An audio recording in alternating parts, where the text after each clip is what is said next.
are you doing with your life? How much time do you have here? Are you wasting your life and everything you could be doing? If so, why? Because you're afraid? What are you afraid of? Are you afraid of failure? Are you afraid it's just not going to work out for you? Why would you think that it's not going to work out for you? Did you know that the only people who accomplish things in this life are those who believe they can?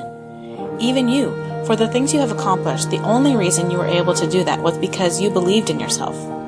So why can't you believe in yourself about your biggest goals and dreams? There's actually so little different about you compared to anyone else who has accomplished great things. The only thing that may be different about them is that they had the mindset that allowed them to try the things that they set their mind to.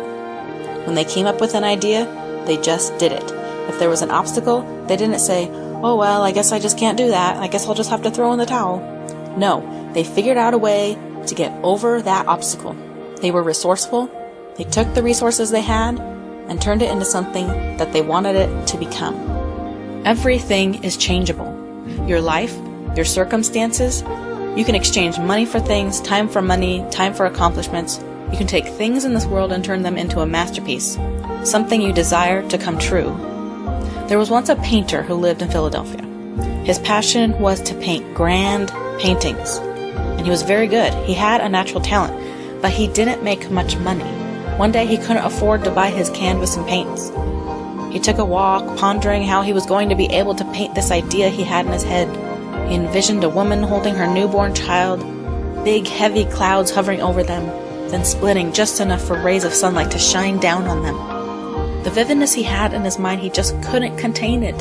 He just had to get this out with his paintbrush. Well, as he was walking down the alley, there was lots of noise disturbing his thoughts. Hammering, drills, all kinds of power tools.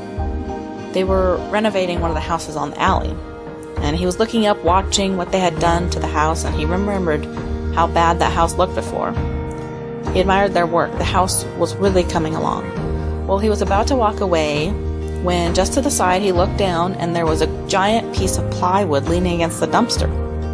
A construction worker was throwing it away. He walked up to it to examine it, and it was in good condition. A piece cut off one end, but besides that, it was pretty much how you would get it if you hopped over to Home Depot to pick it up yourself. For some reason, he decided to look inside the dumpster. He didn't know why. He just felt the urge to see what else was inside. And to his surprise, there was actually a can of paint. It was home paint that you would use to paint your walls, but he didn't care. He lifted the can of paint out of the dumpster, and it felt like it was about half full still.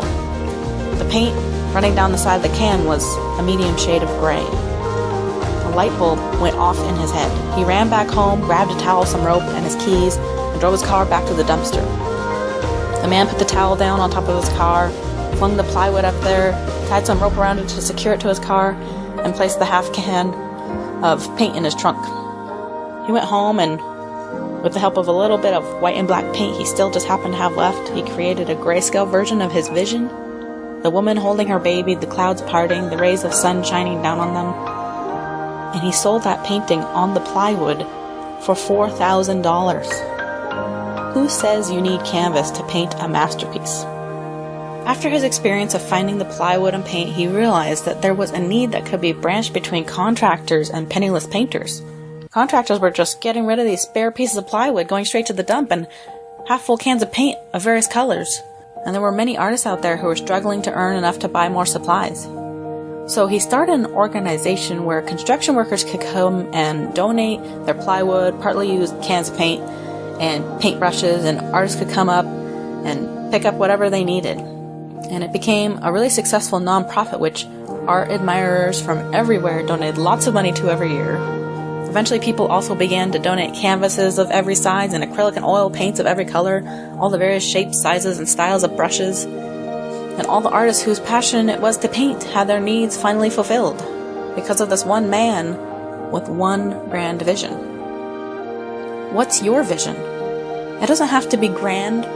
What do you want to do with your life? What do you want to do this year? Find a way to do it. There is a way. You just have to find it. Don't look at those obstacles and give up. Everyone has obstacles. The people who succeed are the ones who look at their obstacles and think of a way to overcome them. So take action now.